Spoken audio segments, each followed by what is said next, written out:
Hi, I'm Jan Broberg, your host and fellow survivor. Welcome to Trauma Interrupted. On this show, we name the wounds that trauma and abuse leave behind. We do the work it takes to heal, and together, we find the way forward. I'm so glad you're here. Let's get to work. Hi, everyone. I'm Jan Broberg, your host. Welcome to Trauma Interrupted. This is our first episode, and I'm so happy you're here. On this episode, I'm joined by my son and co-founder, Austen Tanner, and by our board chair, Teresa Agustin, and we are talking about everything that we have been creating over the past 2 years and are finally launching. So we talk about our rebrand and the community we have built. We're talking about the programs that are changing lives and our advocacy for change and education and justice, and our deep commitment to all survivors of childhood trauma, abuse, and shame. There is so much happening at JBF, and you'll hear all about it today. Now, we're officially on YouTube. Please join us there. And know you can find all the information about our conversation in our show notes or, of course, at janbrobergfoundation.org. Okay, let's start the show. I am so excited to be here today because today is our official relaunch, rebranding of the Jan Broberg Show to our fantastic new name, Trauma Interrupted, with me, Jan Broberg, and I have two of the most important people in my life here with me today. I've got my son and co-founder of our foundation, and who has also been doing a bunch of things within the foundation, so I can't wait for him to get involved in this conversation. Hi, Austen. That's my son, Austen. Hey. Hi. Happy to be here. So grateful that you're here. And then also the board chairman or chairwoman or chairperson of the Jan Broberg Foundation, Teresa Agustin, is here. And she's also brought an amazing program to the surface within our foundation as well. Teresa, welcome to the show. Hello there. It's funny because I've been hosting a podcast now for quite a while, and we have quite a few episodes, and I want to honor all of those wonderful guests and those episodes. They will still be available for people to go back and listen to. I've had such amazing survivors of trauma who have shared their personal stories and what they're doing to recover from the trauma and the assault, abuse, the things that they've survived. And I'm really grateful for all the experts that have also been on the show, those that maybe they have a lived experience, but then they went and got themselves a degree, and now they were therapists, or they were in the trauma-informed sector in some way or another, and they've been amazing guests on the Jan Broberg Show. I want to honor the people that have come on as experts, the doctors and the clinicians, the people that we've talked to who validate our experiences, that we know what's going on with the brain, what's going on with the nervous system, how do we process what we've been through so that we can have a better quality of life and better relationships. And all of my guests have meant something to me, and they've been very important in getting to this point actually in the conversation, to where we realized that Trauma Interrupted, as our new title, is not just a rebrand for rebranding's sake. It's actually a declaration. And it's basically saying trauma is not your identity. It's something that happened to you. And it can be interrupted, which is so important to get that message out there. You can interrupt it. It is a process. It is a lifelong process. And I'll talk about that a little more when we get into some of our new programs and how they've been affecting me. But Trauma Interrupted felt like the right name because we wanted people who have experienced trauma to come, to listen, to participate in our conversations. And they're going to go deep, just like they have before. So we're opening this new door, and we're not closing the chapter before. It's all still there. And we really honor everyone who has shared their story so willingly and so vividly with such rawness. It is hard sometimes to go public with your story. Believe me, I did not understand how hard that would be. I just wonder if, Austen or Teresa, in knowing that your stories are becoming more public or that you're deciding to take them public, what kind of feelings does that bring up? Because we definitely want people who want to tell their story to still be on our podcast. And it's not just going to be experts and clinicians and therapists, but we also want the survivors of trauma to know that we are here for them and that we're going to help others by telling our stories, be able to know they're not alone, that they are heard and seen, and that we can interrupt the trauma cycle. Tell me what you guys are experiencing with this new rebrand. You want me to go first, Sure. Teresa? Yeah. Okay. Well, this whole experience, from starting with the Jan Broberg show and working with a variety of people that have come and gone, and the variety of mistakes we've made along the way, and uh all of the other life things that have come up, like donating your kidney, and grandma with Alzheimer's and her passing away, and there's just been a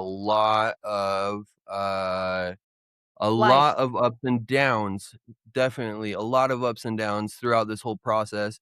And I had to step back, and people have had to step in. Teresa has been like an angel sent from the heavens, and everybody on our team. And a quick shout out to Eric, who's always behind the scenes of these podcasts. He's been here from day one and is still with us. And it's been needed, a complete relook at our foundation and our podcast and our programs, and that's really what we have all spent the last like year, or just really focusing on what we could improve on and how we can move forward. And I feel like this is all gonna show up in everything we do, because everything we do connects in some kind of way. And so that's what's been the most interesting thing about this whole coming back into this. And let's have a relook and reanalyze everything from what we know. And what keeps popping up is the word trauma over and over and over and over again. No matter if it's CSA, if it's domestic, if it's surviving the prison system, if it's surviving, all kinds of things. Our lives are not all boiled down to one thing that happened to us. There's a variety of things, and it all kind of boils down to trauma, in my at least my opinion. And that's the easiest way that we could all gravitate to, and not label ourselves as that.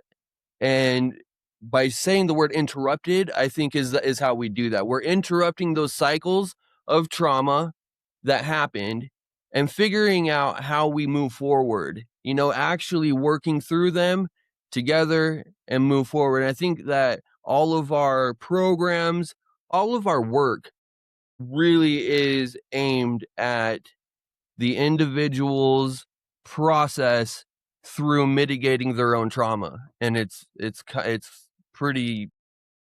been amazing to just see that in our team. And I can leave it at that. And I'm super excited to see what happens when we really launch this to the rest of the world. Beautiful. Sorry. Teresa's got a little frog in her throat. I do. I was just sitting here thinking about how I got connected to Jan Broberg Foundation, and it was through this podcast. It was through your show, and that I was healing from my own trauma, and I was healing from my own CSA, but I realize it's further than that. It goes deep, deep back to when I was young. And that trauma has truly not helped me. I don't know how to say it. That trauma has stopped me from living. And so when I'm when I joined initially the survivor circle, I was looking for a community that I was able to relate to me. And I was able to start finding my little voice. Now, after getting to work with you guys, after a whole entire year, I that little voice has now truly became louder and louder and has given me confidence. Us working on the foundation behind the scenes, oh my gosh, it was nervous, but also exciting at the same time to see it unravel. It's like giving birth to this new foundation. That's how I could Mhm. describe it. Yeah. Mhm. And getting to know you guys personally, uh, on just not only a professional level, but a personal level is truly amazing. Uh, um, so I And am we excited with all the programs that honestly, like, you guys have had a really good foundation, but the programs now being worked on and is, us bringing Spot 6 upon underneath the JBF umbrella has it's going to be really exciting. Yeah, Yeah, and what's exciting to absolutely. me is the fact that all of us bring a slightly different lived trauma experience to the puzzle. And I think that's what's making this so exciting for me is that when we are seeing the world opening up to at least starting to talk about their stories. It's becoming more. I always have loved what I saw Mariska Hargitay in a. I think it was when she was turning 60, and there was a People magazine interview with her, and she said on in there, I believe it was in there, where she said, when we can talk about these kinds of stories, our CSA, our DV, our um, domestic violence and child sexual assault and abuse, exploitation, trafficking, and trauma in general, but she was specifically talking from her point of view, her lived experience. When we talk about this, like we talk about cancer, Mhm. then we're getting somewhere because For you addiction. can't, we're getting to the heart of the issue, and you can't solve something that's a secret. You can't, you cannot, if we keep burying it, hiding it, being secretive, because that's what we're told. We've been told that, and we're shamed into not telling, or somehow we think it's our fault. We carry that guilt or that shame and we don't talk. It's very difficult to get to the heart of the problem and to actually root out and do trauma mitigation. And so just the idea that we could talk about this like we talk about cancer is starting to come around. And then what happens after you have cancer? There's treatment plans. There's something you do about it. There's been huge progress made in that field, in that industry.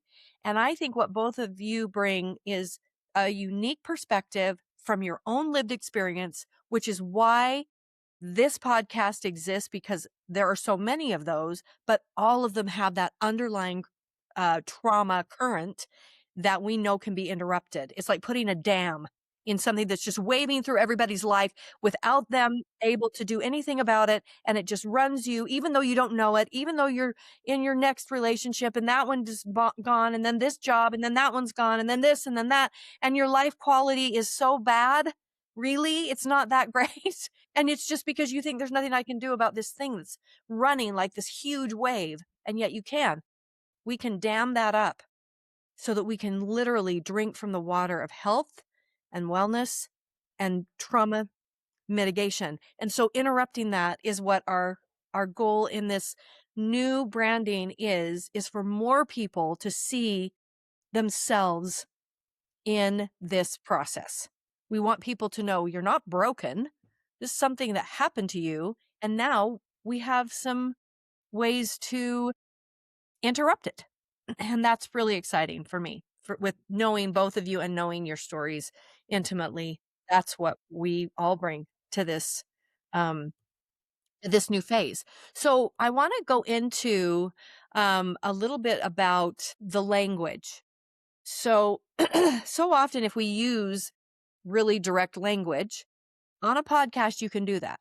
But so often, if you put that on social media or whatever, you start getting shadow banned because people can't say the language. So I think why the podcast is so important is because here we can talk without having to edit ourselves. We'll let our engineer, Eric, do the editing to make our podcast beautiful, but we don't have to edit what we're trying to talk about.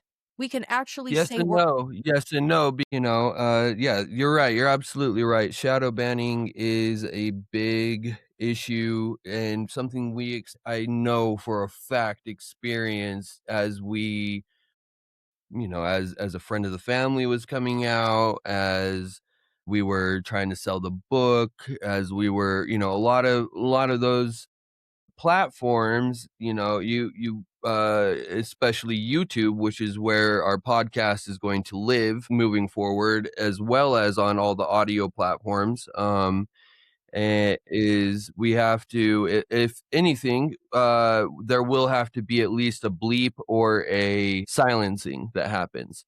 So if you that's why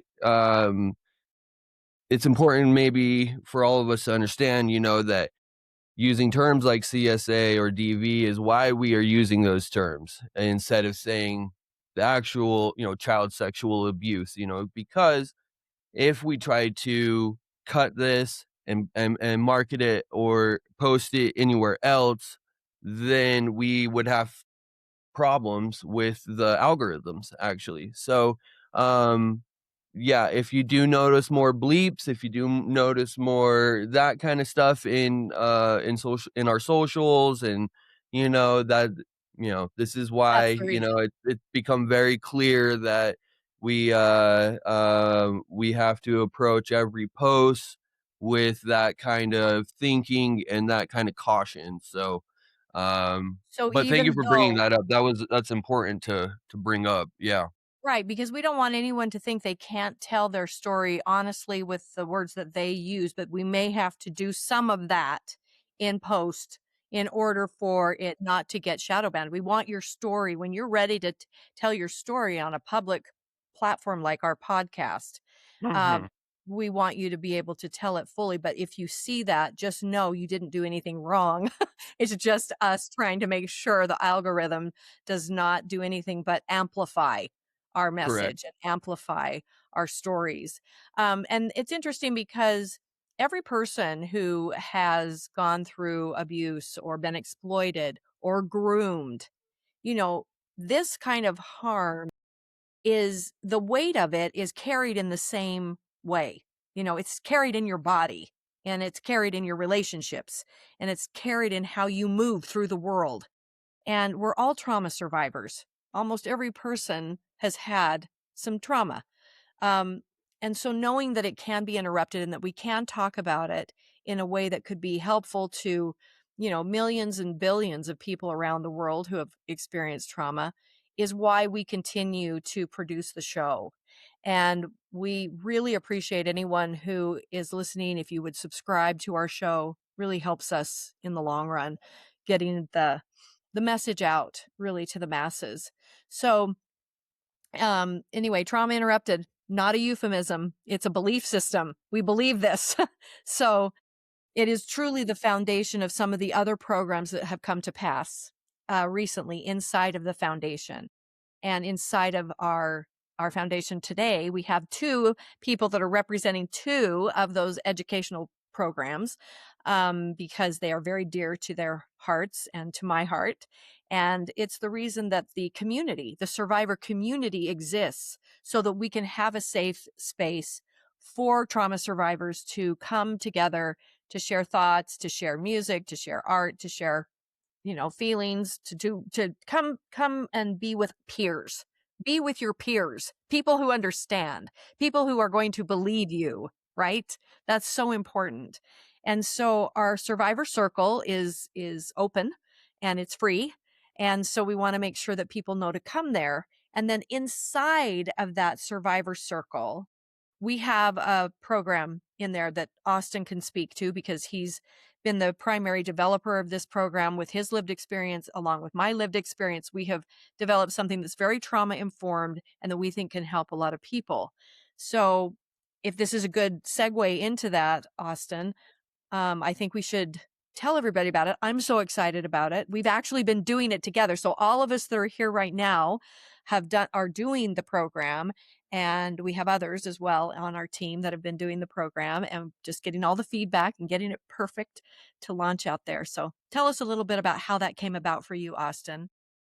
Okay, yeah. So, I have to, in order to get to the survivor circle, I got to tell a little bit about Thrivivors first. It's I remember literally laying in bed, and this is before a friend of the family came out, but the filming was starting to happen, and online communities were becoming more and more popular. And I was like, this has to happen. There has to be a community for survivors.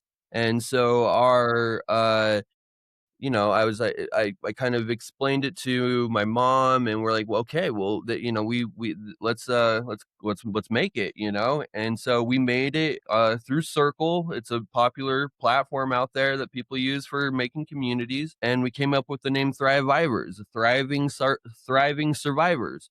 And we kind of just we went all in. We knew that we wanted to share stories in there. A lot of my past is I'm in recovery.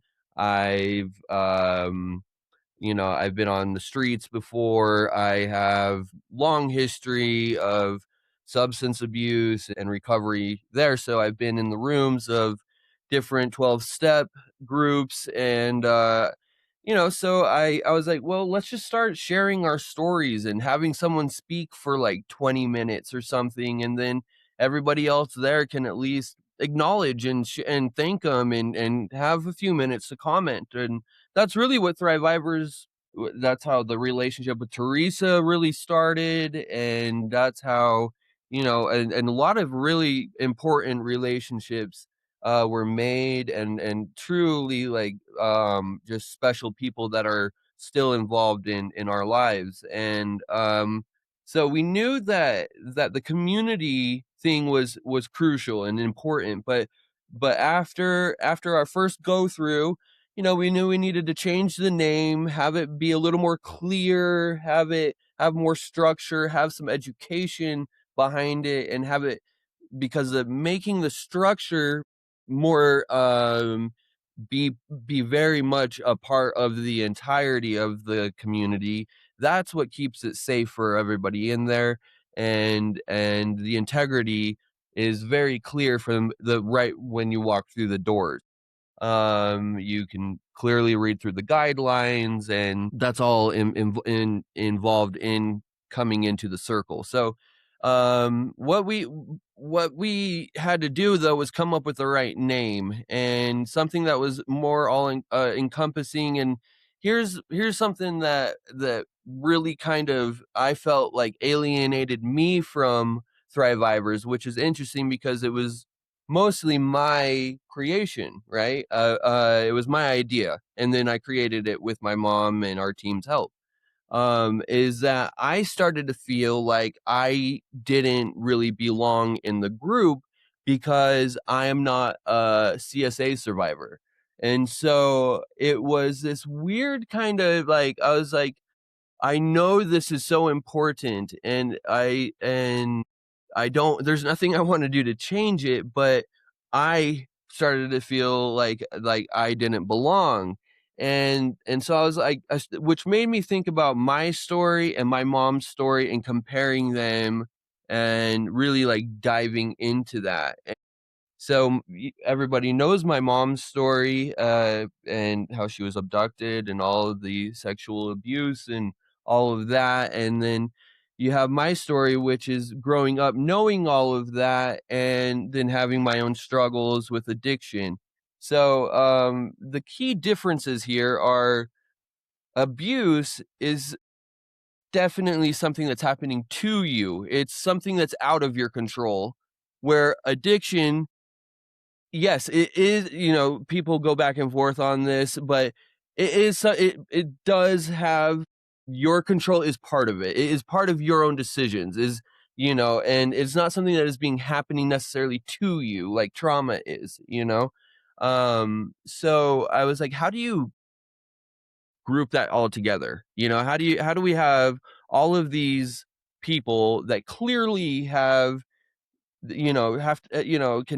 process through this in a similar way, but have everybody included, where my mom has never been interested in drinking or using a drug a day in her life, even though she's been through the abuse that she's been through, which is not only fascinating to me, but it's like, how do I make this all like included for everybody, so that not everybody identifies as an alcoholic, that could still use the benefits of a 12-step model.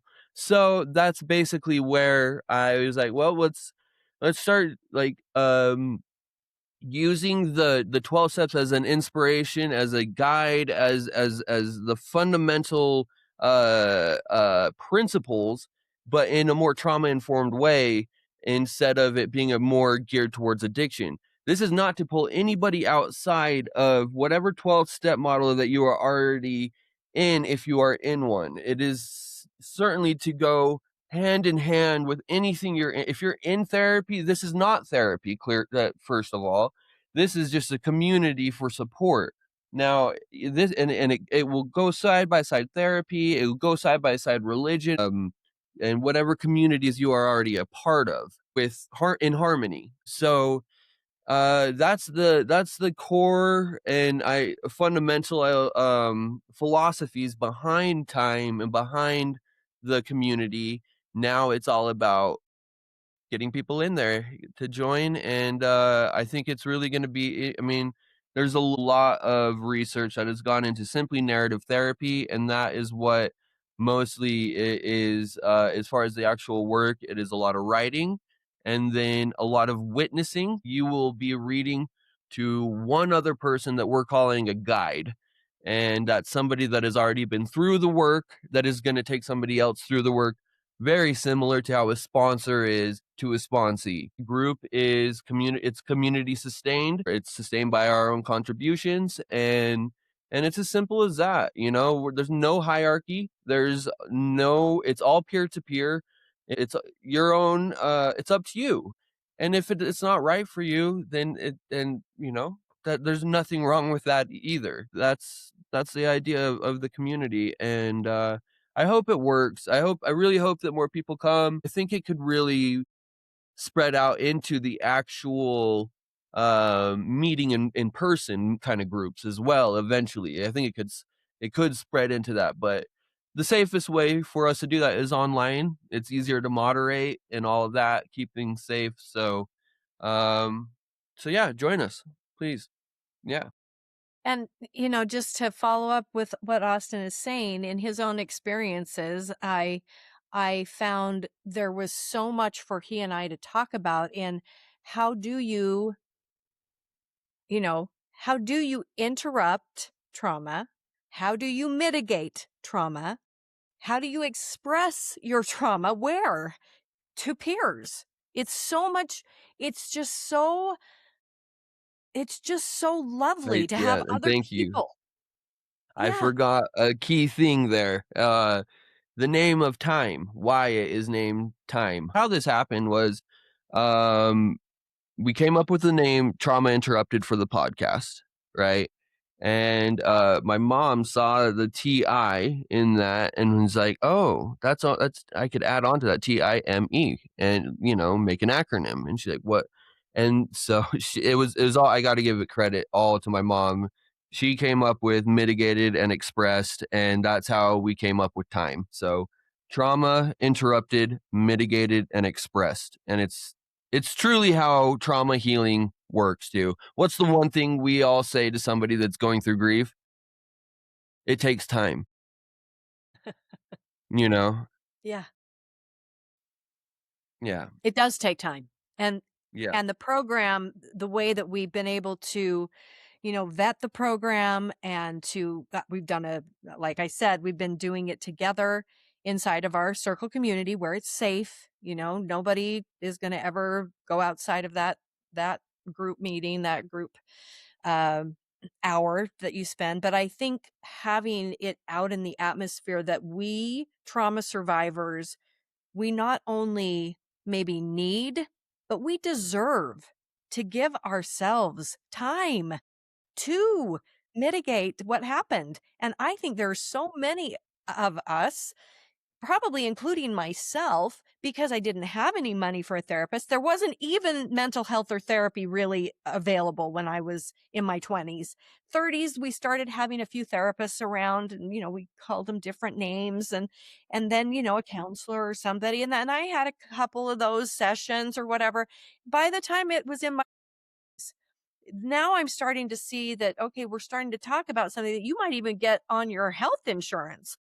12 sessions a year with a therapist, like part of you wouldn't have to pay $150 an hour or whatever, and it was like, oh, how awesome, how ingenious. Well, now that I'm in, now in my 50s and now early 60s, I see how important what we're doing here in our time program is, because I've seen where recovery and rehab was 25 years ago and where it Right. is today. And I'm Yeah. like, instead of labeling someone, like, survivor shouldn't be like a bad label, but I have often had people say to me, I don't want to be called a survivor. I want to be called, you know, um, that I'm thriving, that I've gone past surviving, because even that had a negative connotation. So, so what we're trying to do here is say it's okay for you to take an hour a week, and maybe a few homework assignments in our phases, and actually help you, with a guide and with other people who get it without apology, understand. And that's what has helped me more than anything in the last probably 5, 6 years, but also in the last maybe 20 years is when I really started to see, gosh, I thought I was fine, but why am I not, you know, having the life that I wanted, specifically the right marriage and all the things that I wanted in my life, and I just couldn't make it happen. What's going on here? I just feel like people sometimes don't give themselves enough grace or kindness or time to actually do something like this. And yet I have friends who go to an AA meeting every day Right. and have for 40 Exactly. years. I have a friend who Exactly. goes to a meeting every day, gives himself that time to concentrate on the recovery. And now it's maybe not exactly what the time program is, but it's just a meeting where you meet. You've kind of done the But work. it's You've done the connected. 12 There steps. there are meetings connected. Yeah, you can. Yeah. There. What we're talking about will also have just meetings that you can just show up at, and you don't. You can just be there, listen, share if you feel like it. Those are just we're just calling them circle meetings, and everybody is welcome to join us in there. Hi, I'm Michaela, and I'm part of the team at the Jan Broberg Foundation. And I want to take the time today to tell you about something we built called the Survivor Circle. So, the Survivor Circle is a free online community for anyone who has been through trauma, shame, or abuse. And it's somewhere you can actually exhale with no pressure, no judgment. It's just people who get it. When you join, you'll meet our community mascot, Dottie and Spotty, and you'll get a warm welcome, a walkthrough of our guidelines, and find your shared ground for sharing. So we host circle meetings regularly, round robin and speaker style, and you can share whenever you feel ready. Again, no pressure. So there's also the TIME program, which stands for Trauma, Interrupted, Mitigated, and Expressed. So it's a peer-led 12-phase recovery framework, plus workshops, guests, and of course, first looks at everything coming from the podcast and JBF. So this program was built because too many survivors are out there carrying something heavy with nowhere safe to put it down. And I know that feeling personally because I am a survivor. I may not be ready to share my full story yet, but honestly, that's exactly why the Survivor Circle matters so much to me. Because I don't have to have the words yet. I just have to show up. If any of this sounds like you, please come. Not when you're ready, not when you have the words, now. Because you've carried this long enough and you don't have to carry it alone anymore. Please join us free at circle.janbrobergfoundation.org or just tap the link in the show notes. I really hope to see you there. If you want to start the T.I.M.E program, you can do that at your own time, obviously, but yeah, just going to one of our circle meetings might get you more interested in it too, and you'll be able to see more about what it's about. Yeah, and we have how to get in there, and again, it's free, and we are self-sustaining, so it's really by donation only within our time, program and on our circle, and really that's how we always wanted it to be, because so often I think survivors of trauma, they struggle financially, so, you give $1, you give $1. If you can give more, you do more. And as you get better and you feel better and your life improves, it affects all the areas of your life, relationships, finances, everything. That's the beauty of actually interrupting trauma and mitigating it and expressing it and getting through that narrative process with peers who understand. So there, you don't have to do it fast. You can do it slow. You do it at your pace. And even just doing it with our group, we're all having breakthroughs. We're all seeing things, and it's lovely. And I love the program, and I love my son, and for everything that he's been through to I love take you that too. and generate that into something that is truly what I think could be a worldwide program for healing from trauma is beyond what I guess I can express in words. It comes from my heart, and it's a labor of love. And Teresa, I want to move from our circle and our T.I.M.E program. I want to move into another awareness program. Some people call it a campaign. Teresa started I think without even knowing what she was going to eventually develop. Because at our first retreat, when we had Thrivivors, Teresa came and she had a filmmaker with her who did some video with various people. And now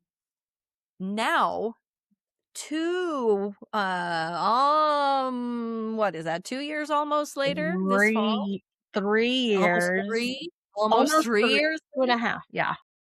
Wow. So this fall, that will be the third anniversary of that retreat, and how much we learned throughout these different experiences that we had. And that was an in-person retreat with some of our Survivor Circle, then called Thrivivor Circle people coming together. So Teresa, tell us about the journey for this awareness program that you have now coined Spot 6. Originally when I joined Survivors, I think I was just like sign up number one. I was You like, were. I think you were. There were two of you that signed up immediately, and you were one of them, along with Karen. I think it was Karen. Yeah. and I didn't know what to expect. I just know that it was a day that I remember the justice system failed me with my own story. And I just told myself I just didn't want my voice to be silenced and my story to end there. So I wanted to just get some healing from whatever just happened after telling my story. So I ended up joining Survivors, getting to know you. And after that community, it was so good after us getting together at an in-person retreat. I said, you know what? There's got to be something about that, like these PSAs that we have to do. These social medias here. We could put these clips. We could educate the public about how grooming works. So at that time, I really honestly didn't know what I was doing but I knew I wanted to get the message out. I said, Jan, let's do a grooming campaign. First, I think we called it, what's your number? And because my numbers was 16 and 24, that means I was 16 and my was 24 at that time that happened. Other people had And different, groomed you. yes. Yeah, my groomed me. So other people had, their numbers were 13, 40. So you could see that age is nothing but a number. That is not true. It is really not. So I just didn't know what that looked like. That's originally how we started. But as we started really diving, there was patterns to everyone's story of how they were groomed. And even with your story and how you were groomed, I went there's patterns, and how did we not pick that up? So I Mhm. started to think, and that is where the idea of Spot 6 came about. I started doing research. There are 6 stages of child grooming. And as I was studying them and reading each stage, I started seeing my story in every single phase.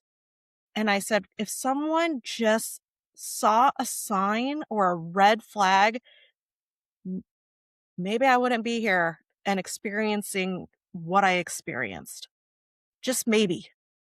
But then I wouldn't also Right. be here as well, sharing my story and also making an impact. um, so Spot 6 came about that way. And why I called it Spot 6 is, yeah, I want to educate parents, teachers, adults in our community about spotting the 6 stages of child grooming. And if we could do that, we could spot a stage. If we can spot a stage, we can save a child. Ultimately, Yes. that is the goal of Spot 6. And when I was talking to you about it, and you were talking about the educational pillar, I think we just both clicked. It just went, well, let's work together. And we've just been working together for this past year. And it's been amazing. And we even just launched our whole first presentation. You came. Yeah. Yeah, and you guys did so good. I Yeah. Yeah, I remember when we first were prepping for the presentation, I think both you and I were going, okay, we're about to be launched out of a cannon right now. Like, Yeah. let's do this. And we did it, and Mhm. we are doing it with Spot Yep. 6. Absolutely. And you know what's so interesting is that, like you said, you were like the first person that joined, and you didn't even know why you were joining or what you were expecting. You just know that you took action. And that's what I love about Spot 6 and about you. You're an action person. And when we get into action, possibilities present themselves and possibility becomes real. Like you can say to somebody, it is possible to heal. It is possible for you to feel better. And until they get in action about it, they don't think oftentimes they don't feel like that's really true. Maybe for you, Jan, you had the right support system. You had the things that you needed or whatever, Or it feels a but little guru-ish, you know? yeah, it feels like you're just giving them a phrase to make them feel better for a second, but it doesn't really land. Like, really? My life could actually have shifts. My brain could repattern. My life could look more like the people around me that I admire, that I, that don't know my story, that make me hold back. You were an action person that said, if we could teach, like I love the phrase that you just used, spot a stage, save a child. And even at 16, when your grooming began, you're still a child. And I think that's another misconception that we really want to work to change that narrative, because we want people to know the brain is not fully developed until you're 26 years old. So until then, I'm not that a person can't be groomed as an adult. Oh, they can be. Definitely. Because in my story, my parents, my siblings, our neighborhood, our congregation, the business community in my little town of Pocatello, Idaho, everybody was basically groomed. Everybody in my circle, definitely my immediate circle, were groomed, because the first stage of grooming is what?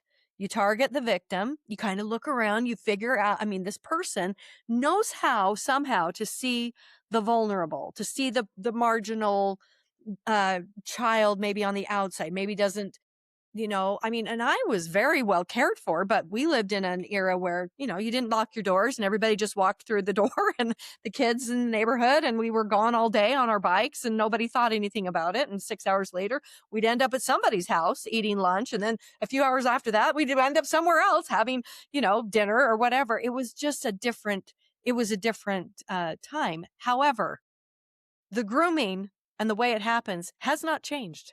And so when you get to stage 2, where you build trust, that second stage of grooming, that's what he did. And he was an expert at getting people individually kind of divided and to trust how the deep conversations with my mom, my dad, even with me and with my sisters. He was just a masterful and, the nicest guy. So service oriented, right? So this grooming thing does, like you said, it has a pattern. It has pattern that we can spot, that we can see if we're looking, if we're trained what to look for. And then that pattern can be interrupted. If we could do that more often, we really would save a child from what is eventually going to happen to them. I want to add, when people have this misconception about grooming, and abuse doesn't start with abuse. Abuse starts with grooming. And that's where I want to start.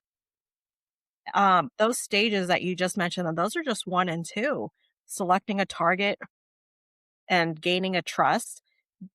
Grooming is designed to stay silent, calculated. It's designed to be invisible. And so we have to understand that there are patterns, there are stages, and if we can interrupt it, we can definitely save a child. Yes. Just stage 2, when you said just the whole gaining trust and grooming your parents, the groomer, he is looking as he is helpful, supportive, that trust, and really trying to gain into that circle of trust that we have in our community. I mean, that's how they sneak in. And those other stages that we have, filling a need, isolation, desensitization, those are other stages that follow. And those are very critical stages before the abuse starts. And even the last stage, which is control, maintaining control, and the groomers prey on that silence and bank on that silence to maintain their abuse. So we don't want everyone that has been groomed to go through those 6 stages, because that would be detrimental to that victim, especially when they're a child. So if we can spot 1, 2, 3, 4, 5, I mean, just spot something. Just one adult could spot a stage. We can literally save a child. Yeah. Facts. Yep, because honestly, that is the mission of Spot 6. Within that awareness education pillar, is that we are on a mission to teach this to the world, and especially to the adults, because when you were 16, you may not have been able to, because really that grooming was so complete in your story. You were in your 20s before you saw something or heard something that made you question this whole thing. So again, I don't want teenagers and young adults to be discounted from this. Oh, well, why didn't you do this or why didn't you do that? It makes me so mad because, well, you were 16, so your story doesn't count. That's not true. Your story counts even more because of the extreme measures that that groomer will go to lead you into, you know, a long-term like relationship. And yet all the Like while grooming. Yes. manufactured. It is manufactured. It is calculated, and their goal is to manipulate. Manipulation is one of their weapons and tools. Yeah, I was 16. I did not recognize what was going on because my normal was his abuse. That was normal to me. And for, yes, 10 years, that silence carried on. As I grew and I started in my 20s thinking to myself, something is off, something is wrong.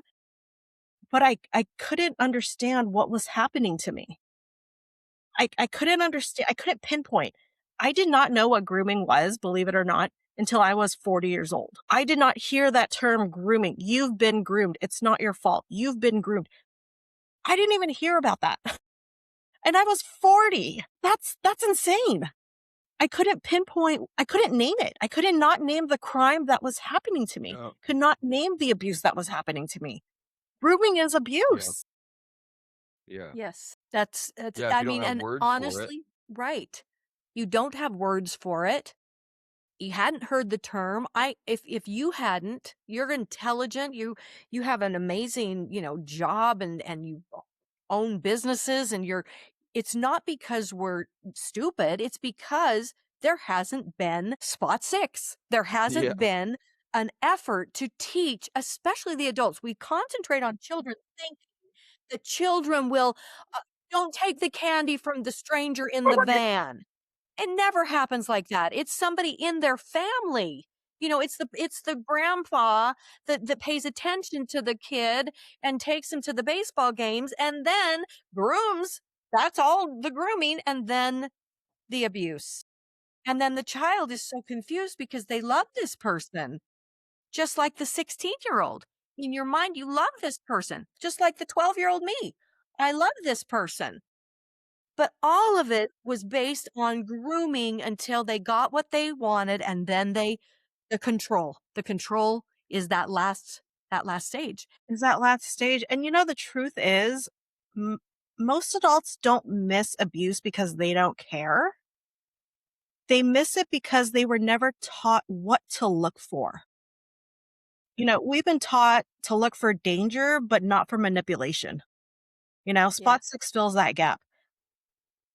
I truly Stranger believe that danger. if we can educate the adults, then we could protect the children because those are the eyes. Well, if you asked me, why didn't you just step away when you were 16? What? I mean, didn't it feel weird? No. He told me we were in a relationship. Yeah. You know, we were boyfriend, girlfriend. And that was my normal. But I had to keep it a secret. And so secrecy has been something so ingrained in me, that I'm still trying to heal from it. Absolutely. And you know what's interesting about secrecy? Secrecy is their greatest weapon.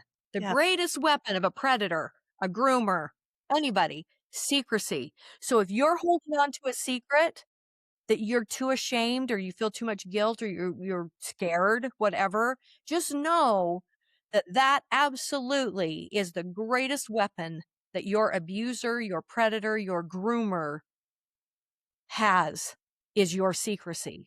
That's why telling and talking, even if it's just to one person inside of a very safe community like our survivor circle and inside of a time phase, just having one safe person that will believe you can literally, it's like the domino effect going in the right direction. Maybe all the dominoes are standing back up. Your brain all of a sudden starts to fire in a different way because all of a sudden you're safe, you're believed, you're heard and seen. That means something to your brain and how you're going to process your Mhm. life and how you're going to live. It means something to your central nervous system. So I love Spot Six. I love the Time program. I love both of my co-hosts, my guests here that are a part of my everyday life because they are all about the Jan Broberg Foundation. And inside of that are the three pillars. And those three pillars, you know, our awareness, which encompasses education. So our awareness, the community where peer-led, survivor to survivor, human to human, that community is so important. And of course, our extended communities, teaching our communities so that they can be safe, so that somebody can intervene, or so that a police officer or a social worker, when they show up and knock on the door, the groomer, the abuser that answers the door, they can see through that crap.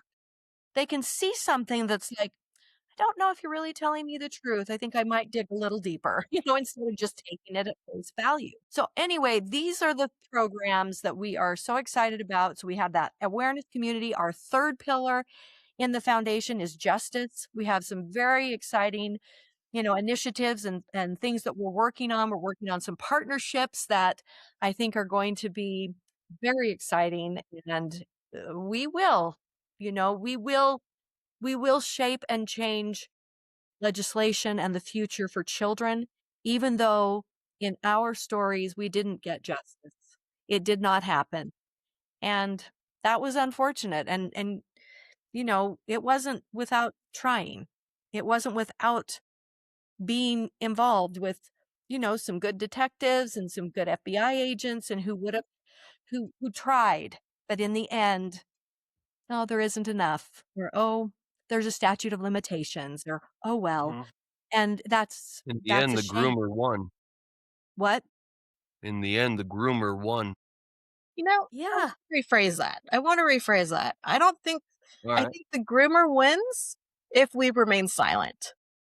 And Okay. so we are breaking that silence. Not only is Spot 6 Yes. building safety and breaking silence, all our pillars are. I really want to say that because as I mentioned at the beginning, my voice was so small going in through that community, survivors, but I did not want to be silenced by my abuser. I didn't know Yeah. what that looked like until I started to participate, until I started to Yeah. join the circle, until I started wanting to act. I wanted to do something. I didn't know what I was doing until just recently, where I said, just act and it will lead you towards something. So Yeah. that's how Spot 6 was born. And the whole True. justice system, I really thought that you tell the truth, you have an investigation, the bad guys get, arrested or they get punished. And when I heard, and when I say my case was investigated, it really was. My detective, he worked on that case and so did I. And when he confronted my abuser, I was relieved, but then that hope was shattered when I heard those words, statutes of limitations. And that is why we want to raise the survivors to speak out about their story so we can change those statute of limitations. We need to, so we can really, how can I put it? We need to, the It'll generation, make we need to make an impact and protect the next generation. That's what the Yeah. foundation does. And that's what we're doing. Mhm. Yeah. So I'll rephrase what I said too then. So the groomers may have won the legal battle, Yes. but by speaking out, you guys win the war. Yeah. Yes. Yeah. I Yes. love that. Yes. Okay. And the thing is that honestly, I have said this for a long time in speeches, long before I knew that there would be a documentary done that would go viral, that would lead to a 9-part series on Peacock, A Friend of the Family, another documentary, A Friend of the Family, True Evil on Peacock also, and then the Netflix documentary, Abducted in Plain Sight. I didn't know that telling my story would have that kind of an impact. I did not know that it would be, put me on different, talk shows or in front of news reporters or on other people's podcasts. I didn't know that that would happen. I just always had the same feeling like, I just know I should tell my story because people think it's a stranger. It's not a stranger. People think that this is very rare, that it hardly ever happens. It's happening everywhere. That was my impetus for just telling anybody that would listen my story. And then sometimes I'd be in a small group of people and I'd do my story, or they'd say, why don't you come and talk to this group of educators? And I'd tell the story. And then pretty soon my mom and I had been working on a book, and our first little self-published book, we self-published it, not knowing that eventually that book would lead to the documentaries and the 9-part series and a foundation and a time program and Spot 6 and all these things that I'm so thrilled to relaunch out into the world. They're ready. We're ready for you to come join our circle. Get Spot 6 in your community centers, in your police departments. I used to go and speak to police departments long before I ever had a documentary. Long before Abducted in Plain Sight came out, I spoke it. They would have me come and speak to an entire police department. And I have a picture in the paper on the stairs of one of the police departments that I spoke at, and they were so fascinated by the things that I told them. Like, he was a friend. He was like our best friend. It was very interesting to see where people were at that moment in time, and how much that is hopefully changing. So Yeah. what I was going to say is, I have said for all these years before any of that happened, that the scream of an abused child, the scream of most trauma survivors, is silence. And in that silence is where pain, suffering, breakdowns, job loss, relationship loss, all the outcomes and the symptoms of trauma, alcoholism, addiction, cutting, anorexia, bulimia, and I could go on and on. These are symptoms. You are not bad. You are not broken. You have symptoms that we could trace back to childhood trauma.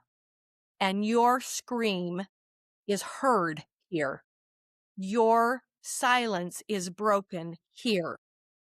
And that's why we want you, we need you, and we know that as we progress through this trauma recovery program, so to speak, we all want to do something to protect the next generation. It just happens. The advocacy happens. So come and join us. We are actively building partnerships, both corporate partners, partnerships with organizations. We are very interested in having anyone that would want to help us in this mission to come forward. Please come. Go to info at Jan Broberg Foundation .com or .org. Sorry, I get the right thing. Right there, you can go to the info one. There are also individual things. If you're interested in being on the podcast, there's a podcast at janbrobergfoundation.org. There are different emails where you can access us and the work that we're doing, whether it's a financial support that you want to give. Of course, go to our website, which is janbrobergfoundation.org, and just take a look. There's so many ways to get involved. We have a newsletter. You can join that so you can stay abreast of what we're doing as far as all of these various areas inside of the foundation. We have our Survivor Circle you can join. Of course, that's free. And our time program also free. Just come with your pen and paper and share. And together, we're peers. Nobody's better. Nobody's story is worse than anybody else's. We're peers here. And we know what trauma has done to our lives and to many millions of others. So please come join us in some way. Have I left anything out about our relaunch and our rebrand? I feel like we're just getting started again, but I'm so excited, and I so appreciate both of you and the work that you've done and continue to do, and the support that we have from our entire team, our team here, our engineer, Eric, our guest lineup, and helps with our posting and getting guests, taking other people's stories and getting them contacted and getting them on our show. We have had a lot of other documentary stories and parents who've survived the worst with their children on our show. You should hear some of those stories. That's Carrie who's doing that. And then behind the scenes, we have our Survivor Circle administrator, she's overseer, that we appreciate her, and our support volunteer behind the scenes doing so many different jobs and things with our newsletter and donor relationships. That's Michaela. We appreciate our volunteer team, and I appreciate them. And I know that we have exactly what we need to start a movement. We're excited to tell you about some upcoming partnerships. We'll do that in a future episode and in our newsletter and on our posts. And for now, I think I've summed up the beautiful group of people. We're all survivors. We all understand trauma, and we hope to make a huge impact and difference in your life individually and in the world. Thank you, Teresa. Thank you, Austen, for being my guest today. And Thank thanks you. to the whole team. Hey everyone, my name is Austen Tanner and I'm Jan's son and the executive producer of this podcast. On behalf of our whole team, we want to thank you for listening to our show today. These conversations are not always easy and we don't take it lightly that you stayed with us all the way through. Everything you heard today can be found in our show notes. You'll find links to our website, janbrobergfoundation.org, our newsletter, and how to join our free online community, the Survivor Circle. This is where the work continues between episodes, and we hope to see you there. Thank you so much for listening today and for being part of our survivor-led movement. Until next time, over and out on 2.